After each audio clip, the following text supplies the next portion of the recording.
ہر نمازی آدمی وضو کرتا ہے، لیکن اس کو وضو کے معارف کا صحیح پتہ نہیں ہوتا، جس کی وجہ سے اہتمام کے ساتھ وضو ہر بندہ نہیں کرتا، بھگتانے والی بات کر دیتے ہیں، اعضاء گیلے کرنے والی بات ہو گئی اور ہم اسے وضو سمجھ لیتے ہیں، حکم پورا ہو جاتا ہے، لیکن اس کی جو تجلیات ہیں، جو نور ہے، وہ حاصل نہیں ہوتا۔ مسند احمد کی یہ روایت ہے، فرمایا مفاتیح الجنہ الصلاۃ، کہ جنت کی جو کنجیاں ہیں وہ نماز ہے، اور اسی میں فرمایا وہ مفاتیح الصلاۃ الطہور، اور نماز کی کنجیاں وہ طہارت ہے۔ تو گویا اس روایت میں فرمایا گیا کہ جنت کی کنجیاں نماز ہیں اور نماز کی کنجیاں طہارت ہے۔ اب طہارت کا ایک حصہ تو ہم نے گزشتہ کل پڑھ لیا، یہ بھی وضو کی طہارت کا ایک دوسرا حصہ ہے۔ تو آج ہم وضو کے بارے میں کچھ پڑھیں گے، کچھ بات چیت رہے گی۔ وضو نماز کا مقدمہ ہے، وضو نماز کا مقدمہ ہے۔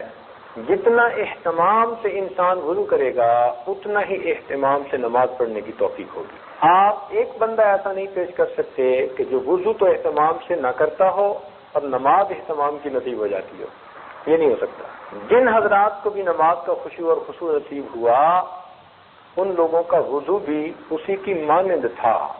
اسی لیے تو وضو عبادت ہے، اور اس وقت دنیا کی باتیں کرنے سے منع فرما دیا گیا۔ حدیث پاک میں آتا ہے جو انسان دنیا کی باتیں کرتا ہے وضو کے دوران، اللہ رب العزت کی رحمت کی چادر اس سے ہٹا لی جاتی ہے۔ تو اس لیے وضو کے درمیان ہرگز دنیا کی باتیں نہیں کرنی چاہیے، عبادت سمجھ کے کرنا چاہیے۔ وضو پانی کے ساتھ کروایا گیا، اور بھی کسی چیز سے کروا سکتے تھے۔ اس کی وجہ یہ ہے کہ پانی آگ کو بجھاتا ہے، تو جب انسان پانی سے وضو کرتا ہے تو ان اعضاء پر اللہ تعالی جہنم کی آگ کو بھی حرام فرما دیتے ہیں۔ جب آدمی کسی چیز کو دھوتا ہے نا، صاف کرتا ہے، تو اس کو پھر اچھی طرح چاروں طرف سے دھوتا ہے۔ تو اللہ رب العزت نے بھی مومن کو وضو کے ذریعے ہر طرف سے دھلوا دیا۔ جہتیں کتنی ہیں، ڈائریکشن کتنی ہیں؟ ایک فرما رہے ہیں 4، بتائیے۔ ڈائریکشن 6 ہوتی ہیں، سامنے، آگے، پیچھے، دائیں بائیں، اوپر، اور تو 6 ڈائریکشن ہوتی ہیں۔ تو وضو میں انسان کو ہر سمت سے دھلوایا گیا۔ مثال کے طور پر چہرہ سامنے تھا، دھویا گیا۔ گردن کا مسا، گردن پیچھے تھی تو مسا کروایا گیا۔ دائیں طرف کا ہاتھ دھویا گیا، بائیں طرف کا ہاتھ دھویا گیا، اوپر کا سر دھویا گیا، نیچے کے پاؤں دھوئے گئے۔ تو وضو کے ذریعے اللہ رب العزت نے بندے کو شش جہات سے پاک فرما دیا، ہر طرف سے پاک ہو گیا۔ اس لیے روایت میں آتا ہے کہ آدمی جس عضو کو بھی وضو میں دھوتا ہے اس عضو سے کیے ہوئے گناہ جھڑ جایا کرتے۔ چنانچہ امام اعظم ابو حنیفہ رحمۃ اللہ علیہ نے ایک نوجوان کو دیکھا، غسل کر رہا تھا، اور اس کا جو پانی تھا مستعمل، استعمال کیا ہوا، اس میں ایک خاص کبیرہ گناہ کے دھلے ہوئے اثرات محسوس ہوئے۔ وہ نوجوان ملنے آیا، حضرت نے اس کو نصیحت فرمائی کہ تم زنا سے بچو، یہ کبیرہ گناہ ہے۔ اس نے توبہ کی، واقعی مجھ سے گناہ سرزد ہوا تھا، آج کے بعد میں اس گناہ کو کبھی نہیں کروں گا۔ اس واقعے کے بعد امام اعظم ابو حنیفہ رحمۃ اللہ علیہ نے وضو کے مستعمل پانی پر کو مکروہ ہونے کا فتویٰ دے دیا کہ اس میں گناہ جھڑتے ہیں نا، تو وہ پھر پانی مکروہ ہوتا ہے، اس کو دوبارہ استعمال نہیں کر سکتے۔ اسی لیے شریعت میں اپنے کپڑوں کو وضو کے پانی سے بچانے کا حکم دیا گیا کہ کپڑے بالکل پاک صاف رہنے چاہیے، بلکہ بعض مشائخ تو وضو کرتے ہوئے اور کپڑا استعمال کر لیتے تھے اور نماز کے لیے مستقل صاف پاک علیحدہ چیز رکھتے تھے۔ تو اپنے کپڑے جتنے پاک ہو، اس لیے کہ پاک پروردگار کی بارگاہ میں حاضری ہے، جتنا انسان پاک ہوگا ظاہر سے اور باطن سے، اتنا ہی نماز میں اس کو اللہ تعالیٰ کا قرب نصیب ہوگا۔ تو وضو میں انسان نماز کے لیے تیاری کرتا ہے۔ آپ اگر غور کیجئے تو عام طور پر کام کرتے ہوئے جو اعضاء ننگے رہتے ہیں، کھلے رہتے ہیں، وضو میں ان کو دھلوایا گیا۔ 4 فرض ہیں وضو کے، چہرے کا دھونا فرض ہے، ہاتھوں کا کونیوں تک دھونا فرض ہے، پاؤں کا دھونا فرض ہے، سر کا بعض ائمہ کے نزدیک پورے سر کا، امام اعظم کے نزدیک چوتھائی سر کا مسح فرض ہے۔ تو یہ فرائض ہیں، اور عام طور پر کام کاج کے دوران یہی اعضاء کھلے رہتے ہیں۔ اب کھیتی میں جو آدمی کر رہا ہے کام، اس نے اپنی دھوتی یا شلوار اوپر چڑھائی ہوگی، مٹی کے اندر کام کر رہا ہوگا، اس کے بازو بھی یہاں تک کھلے ہوں گے، اور کئی مرتبہ اس کے سر پہ بھی ہو سکتا ہے کوئی چیز ہو، چونکہ وہ کسی کا کدال کا کام کر رہا ہے۔ تو جو اعضاء عام طور پر کھلے رہتے تھے ان کو نماز کے وقت دھونے کا حکم دیا گیا۔ شریعت کا حسن دیکھیے کہ پاکیزگی اور طہارت کا کتنا خیال رکھا گیا، اور انسان کو بے جا تکلیف میں بھی نہیں ڈالا گیا۔ یہ بھی تو ممکن تھا کہ ہر نماز سے پہلے غسل کا حکم دے دیتے۔ آداب شاہانہ کا تقاضا تو یہی تھا کہ اس شہنشاہ کے دربار میں حاضری ہے تو حکم دے دیا جاتا کہ تم غسل کر کے پیش ہو جاؤ، مگر نہیں، ان اللہ بالناس لرؤوف الرحیم، بندوں کی کمزوری کا خیال رکھا گیا، ان کے عذر کا خیال رکھا گیا۔ تو جو اعضاء چھپے رہتے ہیں عام طور پر ان کو چھوڑ کر شریعت نے آسانی کر دی۔ یہ دیکھیے الدین کلہ یسر، الدین یسر، دین جو ہے سراسر آسانی ہے۔ اور میڈیکلی بھی اگر آپ غور کریں تو جو اعضاء ہر وقت کھلے رہتے ہیں انہی پر جراثیم زیادہ جو ہے وہ لگ جاتے ہیں، اور ان جسم کے اعضاء کے ذریعے جراثیم باقی جسم میں پہنچتے ہیں۔ تو ایک آدمی اگر دن میں 5 مرتبہ ان اعضاء کو دھو رہا ہے تو سبحان اللہ اس کو کتنی صفائی نصیب ہو رہی ہے۔ تو پانی کے ذریعے جسم کے اعضاء کو دھلوایا گیا اور اس کا نام وضو رکھا گیا۔ وضو میں جو 4 اعضاء کو دھلوایا گیا اس کی ایک حکمت علماء نے اور بھی لکھی۔ وہ فرماتے ہیں کہ سیدنا آدم علیہ السلام جو شجر ممنوع تھا اس کی طرف پاؤں سے چل کر گئے تھے، پاؤں سے چل کر گئے تھے، اور ہاتھ سے شجر ممنوع کو توڑا تھا، اور منہ سے اس کو کھایا تھا، اور توڑتے ہوئے سر کے اوپر اس کے پتے ٹچ ہوئے تھے۔ تو جن جن اعضاء سے وہ شجر ممنوع لگا تھا اللہ رب العزت نے ان اعضاء کو دھونا فرض فرما دیا تاکہ میرے بندوں کو یاد رہے کہ تم اب نماز کے ذریعے میری معراج حاصل کر رہے ہو، تمہارے جد امجد سے بھول ہوئی تھی، اس بھول کی وجہ سے ان کو ہم نے جنت سے دنیا میں بھیج دیا تھا، اب تم بھول کے میرے حکموں کو نہ توڑنا، کہیں تم دوبارہ جنت سے محروم نہ کر دیے جاؤ۔ تو اس لیے وضو کرتے ہوئے ہمیں وہ بات یاد دلائی جا رہی ہے، تم اس کے یاد رکھنا، بھول نہ جانا۔ ان کو ملی ہوئی تھی جنت، لیکن پھر ان کو زمین پر بھیج دیا گیا، اب تم اس کو دوبارہ حاصل کرنے کے متمنی ہو تو تم اس بات کو یاد رکھو، کہیں تم ایسے گام کی طرف نہ جانا جس سے تمہیں منع کر دیا گیا ہے، کیونکہ ہر گناہ وہ شجر ممنوع بھی مانند ہے۔ ہم اگر اس کے مرتکب ہوں گے تو گویا ہم نے اس شجر ممنوع کو ہاتھ لگایا، اس کو ٹچ کر دیا۔ تو ہمیں عبرت دلائی گئی ہے وضو کے ذریعے سے، یاد دہانی کروائی گئی ہے۔ بعض علماء نے کہا کہ وضو میں ہاتھ دھلوائے گئے تاکہ موت کے وقت مال دنیا سے ہاتھ دھونے آسان ہو۔ ہاتھ دھونے پڑ جاتے ہیں نا، کمایا اس نے نصیب دوسرے کا، جواب یہ دے گا مزے وہ اڑائے گا۔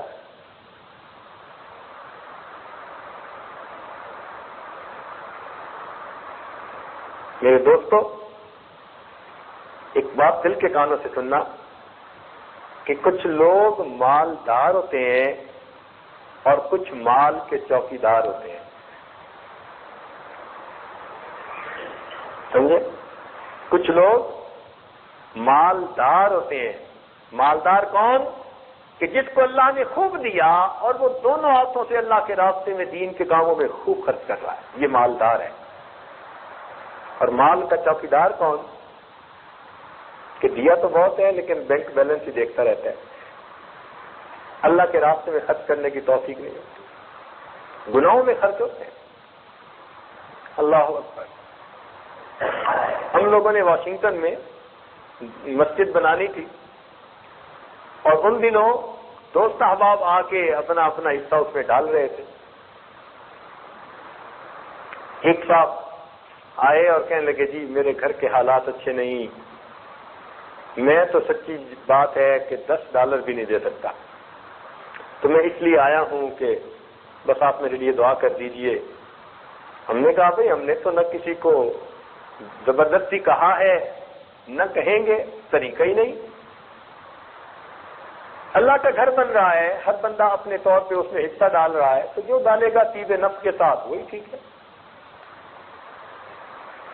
ہمارے سسر محترم انہوں نے الحمدللہ مسجد بنائی، شہر کی ساری مسجدوں سے بڑی مسجد، اور لوگوں نے اس کا نام بے چندہ مسجد رکھا۔ بے چندہ مسجد، کبھی چندہ ہی نہیں کیا، ہاں جو خود آیا اور اس نے دے دیا، قبول کر لیا، اللہ پہ توکل، اور اللہ نے بڑی سب سے بڑی مسجد بنوا دی، سبحان اللہ۔ خیر بات آئی گئی ہو گئی، کچھ عرصے کے بعد ایک نوجوان آیا اور آ کر کوئی اپنی بات کرنے لگا، بیعت ہوا اور اس نے توبہ کر لی۔ پھر اس نے کہا کہ جی میں نے تو اب بہت ساری برائیوں کو چھوڑ دیا، یہ کر دیا وہ کر دیا۔ تو اسی دوران بات کرتے کرتے وہ کہنے لگا کہ جی کچھ دن پہلے یہاں پر انڈیا سے کوئی گلوکارہ آئی تھی اور اس کی ٹکٹ ایک بندے کی $100 تھی۔ تو اس نے اس بندے کا نام لیا، کہنے لگا جی سب سے پہلی ٹکٹ خریدنے والے ہم 2 بندے تھے، اس کے گھر کے 11 بندے تھے اور وہ 11 کے لیے ٹکٹ خرید رہا تھا۔ جو بندہ مسجد کے لیے $10 کی بھی معذرت کر رہا ہے، وہ ایک گلوکارہ کے پروگرام میں جانے کے لیے خاندان والوں کے لیے $1100 کی ٹکٹیں خرید رہا۔ تو یہ توفیق من جانب اللہ ہوتی ہے۔ برائی پر پیسہ ایسے لوگوں کا خوب لگتا ہے، دین کے لیے قبول نہیں ہوتا۔ تو ہاتھ کس لیے دھلوائے کہ موت کے وقت مال سے ہاتھ دھونا آسان ہو جائے، چہرہ اس لیے دھلوایا کہ قیامت کے دن چہرہ تر و تازہ رہے۔ وجوہ یومئذ ناعمہ، سبحان اللہ، چہرے تر و تازہ ہوں گے۔ وجوہ یومئذ ناظرہ الی ربها ناظرہ، یوم تبیض وجوہ وتسود وجوہ۔ تو اس دن مومن جو وضو کرنے والا ہوگا اس کا چہرہ سفید ہوگا۔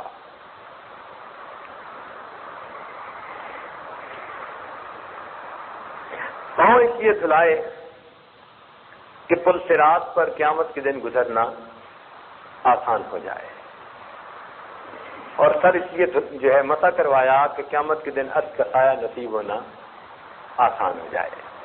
تو بعض علماء نے وضو کی یہ حکمت لکھی۔ کام وضو میں ہے 4 فرض، اگر آپ غور کریں تو 4 اعضاء میں سے 2 علمی اعضاء ہیں اور 2 عملی اعضاء ہیں۔ حضرت قاری مطیب رحمۃ اللہ علیہ نے خطبات حکیم الاسلام میں یہ بات لکھی، وہ فرماتے ہیں کہ انسان کے جو چہرے کے اعضاء ہیں یہ علمی اعضاء ہیں، یہ علماء کی بستی ہے۔ تو آنکھیں ہوئی، کان ہوئے، زبان ہوئی، یہ سب کے سب یہ علماء کی بستی ہے۔ اس سے علم، یہ ذرائع علم ہیں، ان سے علم حاصل کیا جاتا ہے، ذرائع علم ہیں۔ اچھا، دین کے معاملے میں سماع کو بڑی اہمیت حاصل ہے۔ یہ بھی ایک نقطہ عرض کرتا چلوں کہ دین کے معاملے میں سماع کو بڑی اہمیت حاصل ہے۔ اس لیے ایسا تو ہوا کہ ایک پیغمبر اسلام نابینا ہوئے، لیکن یہ کبھی نہیں ہوا کہ کوئی پیغمبر اسلام بہرے ہوئے ہو۔ جیسے شعیب علیہ السلام نابینا، حضرت یعقوب علیہ السلام اتنا روئے وَابْيَضَّتْ عَيْنَاهُ مِنَ الْحُزْنِ فَهُوَ كَظِيمٌ، آنکھیں سفید ہو گئی، بینائی چلی گئی۔ تو ایسا تو ہوا کہ انبیاء کرام آنکھوں سے جو ہے وہ بینا نہ تھے، لیکن بہرے نہیں تھے، اس لیے کہ سماعت دین کے اندر بڑی اہمیت رکھتی ہے۔ اب نقطے کی بات سنیے کہ جب حدیث کی روایت کی جاتی ہے نا، تو حدیث کی روایت میں سماع ضروری ہے حدیث کے آگے روایت کے لیے۔ اب مثال سے سمجھیں، اگر ایک محدث ہے اور وہ ساری زندگی حدیث کا سماع کرے اور وہ بڑا ثقہ آدمی ہے اور حدیث کو وہ یکجا کر لے، جمع کر لے، اور اب اپنی جو کتاب لکھی ہوئی ہے اپنے بیٹے کو دے دے اور کہہ دے بیٹا اس میں نے تمام وہ حدیثیں لکھی ہیں جو صحیح ہیں سند کے اعتبار سے، میں تمہیں دیتا ہوں، اور ان کا بیٹا اگر کتاب سے حدیث کو نقل کرے گا تو محدثین کے نزدیک یہ روایت کا سلسلہ مقطوع سمجھا جائے گا، کیونکہ باپ سے بیٹے کو سماعت حاصل نہیں، فقط لکھی ہوئی جو ہے حدیثیں حاصل ہے۔ تو اس سے معلوم ہوا کہ دین کے معاملے میں سماع کتنا ضروری ہے۔ ایک سے دوسرے نے سنا، دوسرے سے تیسرے نے، تیسرے سے آگے نے، بالکل نقل کرنے والے صاحب تک یہ سلسلہ بغیر درمیان میں کہیں قطع ہونے کے پہنچتا ہے۔ اس لیے سماع بہت ضروری ہے۔ اب جو لوگ کتابیں پڑھ کے علم حاصل کر لیتے ہیں اس لیے ان کا علم قابل اعتبار نہیں ہوتا، کچا علم ہوتا ہے۔ استاد ضروری جس سے انسان ویٹنگ کروائے، دین پائے، دین کو سنے۔ اس لیے فرمایا الذین یستمعون القول فیتبعون احسنہ ولو اراد اللہ خیرا لاسمعہم، اگر اللہ ان کے ساتھ خیر کا ارادہ کرتا انہیں ہدایت کی بات سنوا دیتا۔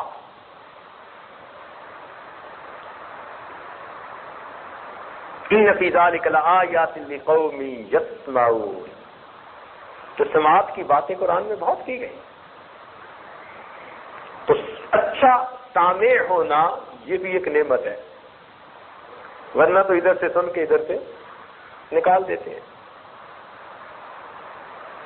تو دین میں سماعت کا دخل ہے، علم میں خاص طور پر۔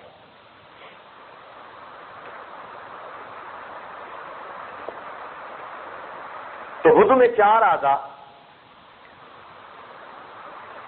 فرض ہیں، جن میں سے 2 اعضاء علمی ہیں اور 2 عملی ہیں۔ مثلا ہاتھ اور پاؤں یہ دونوں مزدور قسم کے اعضاء ہیں، جو دل دماغ نے بتایا انہوں نے کام کرنا ہے، ان کا اپنا عقل نہیں ہے، یہ حکم کے پابند ہیں، تو یہ مزدور اعضاء ہوئے۔ اور دیکھو اللہ تعالیٰ نے علماء کی بستی کو اوپر بنایا ہے اور مزدور اعضاء کو نیچے بتایا ہے۔ ہاتھ پاؤں نیچے ہوتے ہیں نا، تو انسان کے جسم میں بھی اللہ نے ان کو انزل الناس منازلہم، ان کا درجہ اونچا رکھا۔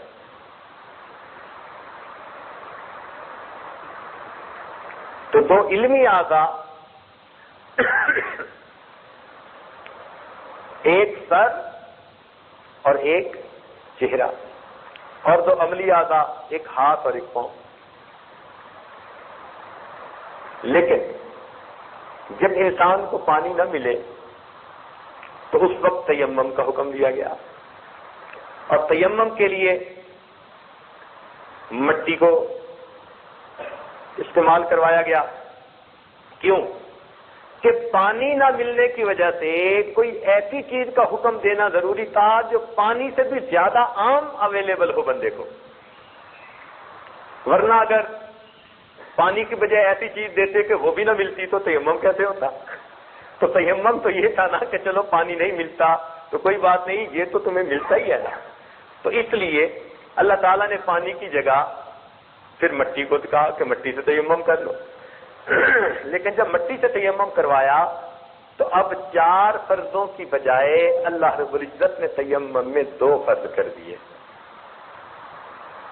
اس لیے کہ جب کسی چیز کو تبدیل کیا جاتا ہے تو وہ چیز پہلے سے آسان ہوا کرتی ہے۔ عذر کے بعد اگر کام کو مشکل کر دیتے تو اس کا مطلب ہے عذر کا تو خیال ہی نہ رکھا گیا۔ عذر کے بعد تو کام میں آسانی ہونی چاہیے نا۔ تو پہلے 4 فرائض تھے، عذر کے بعد کتنے ہو گئے؟ 2 ہو گئے، اور 2 بھی کون کون تھے؟ ایک علمی اعضاء میں سے اور ایک عملی اعضاء میں سے۔ علمی اعضاء میں سے کس کو چنا گیا؟ چہرے کو۔ سر کو اس لیے چھوڑ دیا کہ پہلے ہی 1/4 سر کا مسح ہے، پورا عضو نہیں، تھوڑے عضو کا مسح کرتے ہیں، تو جو پہلے ہی تھوڑا عمل ہے اس کو ویسے ہی معاف کر دیا۔ اور پاؤں کو اس لیے چھوڑ دیا کہ پاؤں ویسے ہی مٹی کے قریب رہتے ہیں، تو اگر اس کو پھر مٹی سے کروا دیتے تو پھر مٹی پہ مٹی چڑھ جاتی.